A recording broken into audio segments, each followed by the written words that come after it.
name's Glenn Dyer, and you are watching a Dyer-Situation. So, after the Transformers 5, decided to take a little break, get some R&R. I saw some friends, had some fun, went to a convention, watched Bahubali again. It was great.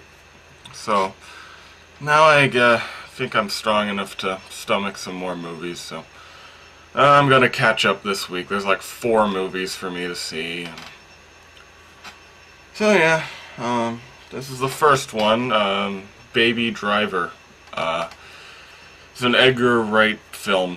Edgar Wright is he was the director of Shaun of the Dead and those other Simon Pegg movies, and also Scott Pilgrim vs. the World, and he almost directed Ant-Man, but he left because of creative differences, which is really too bad, because Ant-Man could have really used some creativity. Just saying. You know, nobody's gonna watch that movie again, right? Like, people watch it that weekend, they give it alright reviews. They're never gonna see it again. They're gonna have like, oh yeah, that was alright, but how about we watch something else? That's always going to be your answer. Anyway. So, what's this movie about? I don't know. I've only seen a poster. It's a really creative looking poster. It's like a gun shooting out a car. So, presume it's something to do with action, but it's like creative action. I don't know. I really don't care. Well, let's see it. Alright, I'm back. The movie had me really nervous at the beginning. Mostly because, they had the main character, you know, he's, this young, cocky, spry dude, and he's all fresh and cool, and you know, he's just walking around without a care, and you know, he's listening to old style music and mouthing the words and stuff, and I was just thinking, God, this guy's an asshole.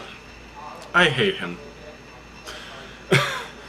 And that was like my first impression of the movie. I'm like, oh no, this movie's been receiving critical praise, oh no. Like, I'm gonna be like that one dissenting voice in a billion, and it's like, oh god, I'm the one person on earth who's going to despise this character, aren't I? But believe it or not, I think the movie is a fucking masterpiece. And here's why. Whether you like the character or not, there's some people in the theater who clearly did like him. You learn to emphasize with him, you learn to know where he's coming from, and you root for him till the very fucking end, through all the stuff he goes through. That is hardcore. I have clearly underwritten Mr. Wright's talents here, because, you know, with someone as, like, charming as Simon Pegg, that's one thing. When it's like this cocky brat that you make so enjoyable, not by like altering his personality radically, but by just like showing him as a human being, showing his weaknesses and putting him in a desperate situation, and wow, that is so difficult. You have no idea. That is incredible that it was pulled off like that. Just amazing. So how do I describe this film? Essentially, it's just like a crime thriller. Basically our main character, Baby, is actually called Baby. I don't know. I'll make a Dragon Ball GT reference some point. I don't know.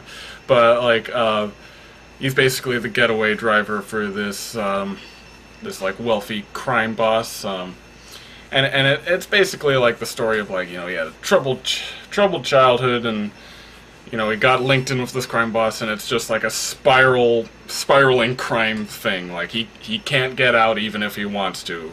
You know, it's one of those stories. It's been told a bunch of times. Like, you know, you get in and you just can't get out of this whole thing, and it spirals out of control, and more crazy stuff happens. We've seen that. This movie's main strength isn't necessarily the plot, it's in the characters. The characters are so fucking good. Like, I don't want to spoil anything, really, but there's like a few main core of characters, like Kevin Spacey is one of them, he's a crime boss. There's like, they have like a rotating gang, like Kevin Spacey specifically mentioned, he never uses the same team twice. So you get like a few rotating people in there, and like they're so fleshed out, they're all so unique, and they have their own backgrounds, and some of them are really insightful, some of them are like hilariously inept, and like, and the movie's so quotable. There's one guy who has like a tattoo of the word hat and like a marking on his neck, and the main character says, like, why does your tattoo say hat? And he says, well, I used to say hate, but that limited my employment opportunities, so I made it hat.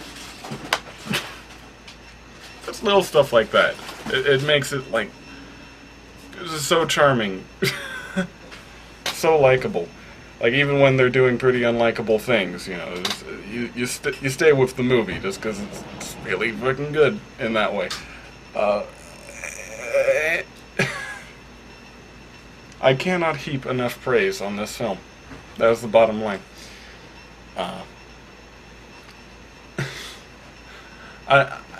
Jesus Christ. You remember 999 from last year? That was a piece of garbage. Like, I think that was essentially the same kind of thing, like a crime thriller where they spiral into worse and worse things, they get pulled in, you know. Fuck that movie. This is a masterpiece. Oh, Jesus. Where do I even go from there? Yeah. The characters are really interesting. This is... Okay, I'll suppose there are, like, a few flaws. At times, the dialogue's kind of hokey. I'm not...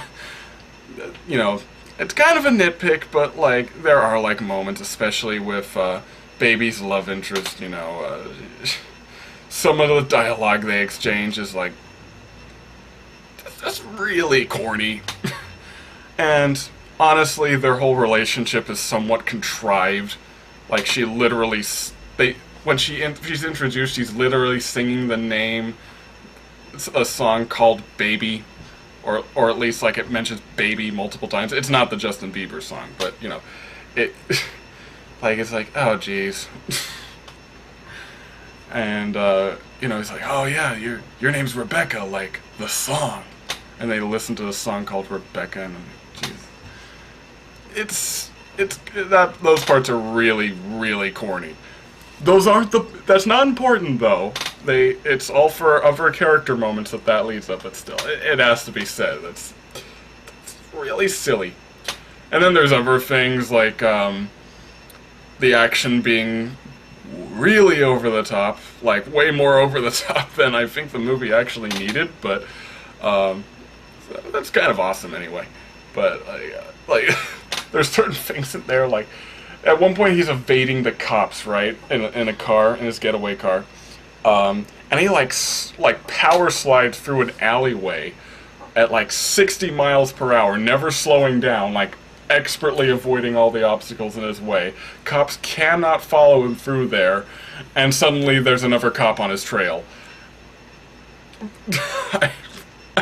I don't know how any of that is supposed to work. Multiple things like that happen throughout the movie, just like it's like the action just becomes like Fast and the Furious almost, levels of just like ridiculousness. And I'm not sure that fits too well. Like, it's molded in okay, but I don't know, it feels almost like a prosthetic in a way. Like, it's... like, you know, does the movie really need that? I don't know. I guess I have seen Hot Fuzz, and Hot Fuzz does have a lot of gratuitous violence in that, but that felt fitting in a way. Because in that one, the gratuitous violence was to offset the happy